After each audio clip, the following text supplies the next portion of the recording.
काम।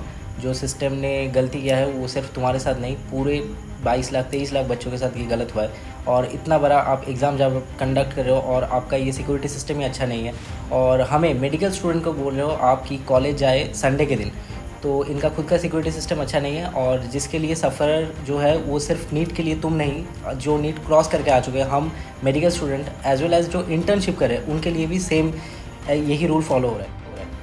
तो ये पूरा सिस्टम का फेलियर है, ये पूरा एजुकेशन सिस्टम के लिए एक बहुत ही फेलियर है कि आप एक नीट जैसे एग्ज़ाम को अच्छे से कंडक्ट ही नहीं कर पाए। Everyone, this is Krishnendu, currently first year MBBS student, और आज हम इस वीडियो में बात करेंगे री नीट 2026 के बारे में।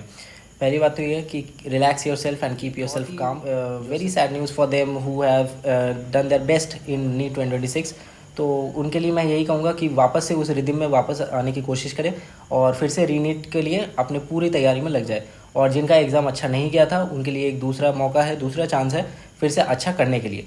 इस वीडियो में मैं 5 ऐसे स्टेप्स शेयर करूंगा जिससे आप अब से जो 23 24 दिन 25 दिन तुम्हारे पास है उसमें तुम बहुत अच्छे से अपने प्रिपरेशन को फिर से बूस्ट अप कर पाओ और री नीट 2026 में जितना भी तुम्हारा मार्क्स था 300 350 वहाँ से 600 650 प्लस स्कोर कर पाओ और नीट 2026 में अपना बेस्ट देकर आ पाओ और गवर्नमेंट कॉलेज का सीट जो उसके बाद तुम्हारा पूरा कन्फर्म रहेगा।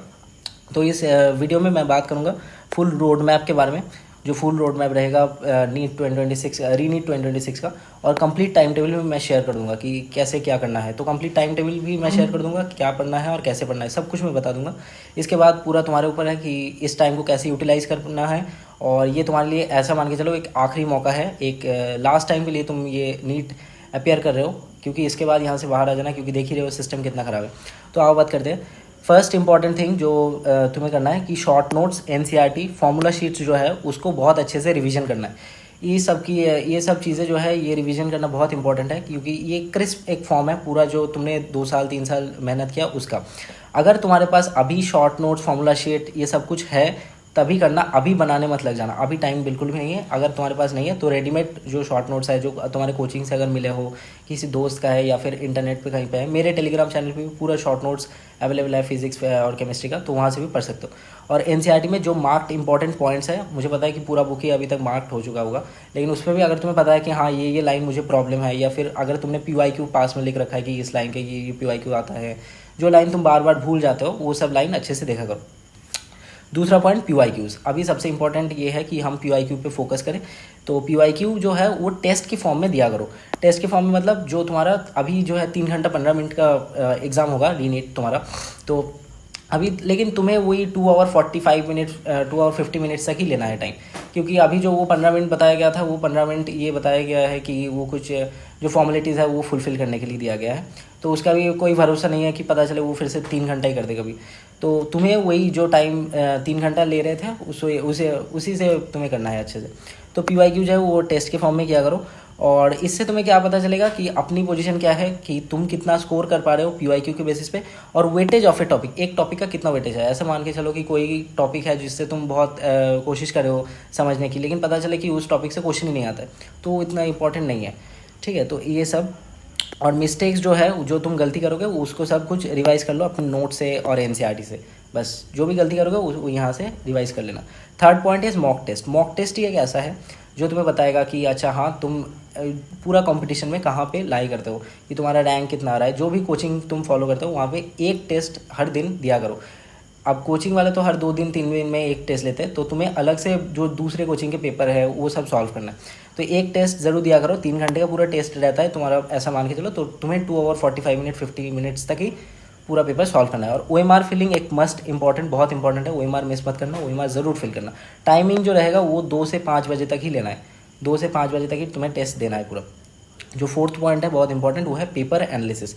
टेस्ट दे दिया तुमने बहुत अच्छे से, PYQ कर लिया सब कुछ, अब पेपर का एनालिसिस करो अच्छे से कि हाँ तुमने जो गलती किया है वो कैसा गलती है। क्या वो out of the box question है कि कभी सुना ही नहीं है तुमने, क्या तुम्हारा कॉन्सेप्चुअल क्लैरिटी ज़रूरत है कोई क्वेश्चन के ऊपर, कोई मेमोराइजिंग प्रॉब्लम है कि एक क्वेश्चन है जो बार बार भूल जा रहे हो, या फिर कोई ऐसा NCERT का लाइन है जो NCERT का लाइन है लेकिन तुम बार बार ऐसा है कि NCERT का लाइन तुमने पढ़ रखा है लेकिन याद नहीं आ रहा एग्जाम के टाइम।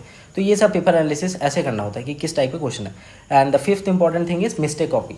जो भी तुमने पेपर एनालिसिस किया, पेपर दिया, उसके बाद जो भी गलतियाँ हुआ है, जैसे भी टाइप पे गलती हुआ है, वो तुमको अच्छे से लिखना है। किस टाइप के सारे जितने भी है वो उतना लिखने की ज़रूरत नहीं, क्योंकि उसमें बहुत टाइम लग जाएगा कि इतना सारे लिखने में। तो तुम कौन कौन से लिख सकते हो, जो भी क्वेश्चन तुम्हारा out of the box question से, वो जो कॉन्सेप्चुअल क्लैरिटी ज़रूरत है वो क्वेश्चन, और जो मल्टीपल टाइम मिस्टेक हुआ है कि एक क्वेश्चन का टाइप तुम बार बार गलत करते हो, तो वो बहुत अच्छे से वहाँ पे लिख रखो। जहाँ जब भी वो मिस्टेक कॉपी रिवाइज कर दो, वो याद रखना है कि अच्छा इस टाइप के क्वेश्चन मेरा बार बार गलती होता है, तो इसको कैसे सॉल्व करना है, नहीं तो वही गलती फिर से एग्जाम में करके आओगे, तो इसको नहीं करना है। तो इस टाइप के क्वेश्चन मिस्टेक कॉपी में लिखना है। अच्छा, अब बात करते हैं कंप्लीट टाइम टेबल के बारे में। ये मैं टाइम टेबल शेयर कर रहा हूँ, ये थोड़ा फ्लेक्सिबल टाइम टेबल है अपने हिसाब से, और तुम इसको एडजस्ट कर सकते हो। यहाँ पे मैंने 2 टाइप से डिवाइड कर दिया, एक अर्ली बर्ड जो सुबह उठते हैं, और जो नाइट ओल है वो रात के लिए होता है। तो अब तुम्हारे ऊपर डिपेंड करता है, तुम जिसको भी फॉलो करना चाहो। तो सुबह से 6 से 8 बजे तक ऐसा मान के चलो कि तुम्हें NCERT, शॉर्ट नोट्स और फॉर्मूला शीट ये सब कुछ रिवाइज कर लेना है। अब एक चैप्टर ही सॉल्व करना है, जैसे कि फॉर्मूला शीट तुमने देखा, फिजिक्स के लिए एक, कि फिजिकल केमिस्ट्री के लिए एक चैप्टर, कोई एक चैप्टर उठा लो और उसका देख लो, जितना भी फॉर्मूला शीट्स है वो सब। शॉर्ट नोट्स भी इनऑर्गेनिक, ऑर्गेनिक के लिए एक एक चैप्टर देख लो। NCERT भी कोई एक चैप्टर पढ़ लो। अब NCERT एक एक लाइन नहीं पढ़ना है, मैंने जैसे बोला कि कोई लाइन तुम बार बार भूल जाते हो, किसी की लाइन के पास में PYQ लिख रखा है या फिर बहुत इंपॉर्टेंट मार्क कर रखा है, तो उसको बार बार पढ़ना है, ठीक है। 6 से 8 बजे सुबह की ये कर लिए, 8 से 10 बजे तक PYQ सॉल्व कर लो। अब PYQ अगर तुम्हें ऐसा लगता है कि नहीं टेस्ट देने के लायक, मतलब टेस्ट के फॉर्म में मैं नहीं दे सकता, तो उसको PYQ जैसे चैप्टर वाइज सॉल्व करते थे, या फिर PYQ में तुम्हारा स्टार्ट कर रखा है कि हाँ ये PYQ में बार बार गलती करता हूँ, तो उस PYQ को पर्टिकुलरली सॉल्व करो। और PYQ में अगर तुम्हारा कॉन्फिडेंस है तो उसको पूरा टेस्ट के फॉर्म में सॉल्व करो, कि PYQ को 2.5 घंटे 2 घंटे 45 मिनट इसमें में पूरा सॉल्व हो जाना चाहिए। 11 से 1 बजे तक अपना मिस्टेक कॉपी जो बनाया था उसको रिवाइज करना है, और 2 से 5 बजे तक अपना टेस्ट देना है। जो टेस्ट मैंने बताया, एक टेस्ट हर दिन का 2 से 5 बजे तक टेस्ट देना ही है। और 6 से 10 बजे तक एनालिसिस में बहुत टाइम लगता है, इस टाइम पे एनालिसिस करना है, पूरा पेपर चेक करना है, फिर उसका एनालिसिस करना है अच्छे से, जो गलतियाँ हो उसको समझना है, पढ़ना है, और उसको मिस्टेक कॉपी में लिखना है। इसलिए मैंने इसको 4 घंटे दिया है। इसमें टाइम लगता है एनालिसिस में, और एनालिसिस में टाइम लगाना कोई बड़ी बात नहीं है, एनालिसिस में अगर टाइम लगता है तो लगने दो। जो रात में पढ़ते हैं उनके लिए सुबह के 8 से 10 बजे तक यही सेम रहेगा, NCERT, शॉर्ट नोट्स और फॉर्मूला शीट्स। 11 से 1 बजे तक वो PYQ सॉल्व करें, 2 से 5 बजे तक अपना टेस्ट दे जो टेस्ट है, और 6 से 10 बजे तक उनका एनालिसिस, और 11 से 1 बजे तक उसके बाद वो मिस्टेक कॉपी को अच्छे से रिवाइज करें। तो बस यही है। और अभी रीनीट 2026 में आपके जो 23-24 दिन बचे हैं, इस टाइम पे आप ये सब कुछ फॉलो करो। मैंने आपको कंप्लीट टाइम टेबल बता दिया, सारे वो स्टेप्स बता दिए जो आपको बहुत अच्छे से फॉलो करना है। इसके बाद आप रीनीट देने जाओ, पूरा रिलैक्स रहना, अच्छे से पेपर दे के आना। पेपर ऐसा मान के चलो कि नीट 2025 तक ही आएगा कुछ लेवल, क्योंकि अभी तो वो पेपर का लेवल बढ़ाएंगे, ठीक है। तो बिल्कुल एकदम शांति से अपना पूरा पेपर दे के आना, उसी कॉन्फिडेंस से जाना जैसे नीट 2026 में गए थे तुम, और अपना पेपर बहुत अच्छे से देखे आना है, ठीक है। Thank you very much. और हाँ, एक इम्पॉर्टेंट चीज़, इसके बाद मैं बहुत सारे चैप्टर्स का, बायो के चैप्टर्स का फुल 1 शॉट वीडियो अच्छे से पढ़ाऊँगा, तो जिसमें भी तुम्हें चाहिए, जिस चैप्टर को समझना है, कॉन्सेप्चुअल क्लैरिटी चाहिए, या फिर जो भी तुम्हारा प्रॉब्लम है उसको कमेंट करो, उस चैप्टर को पढ़ाया जाएगा, ठीक है। Thank you very much.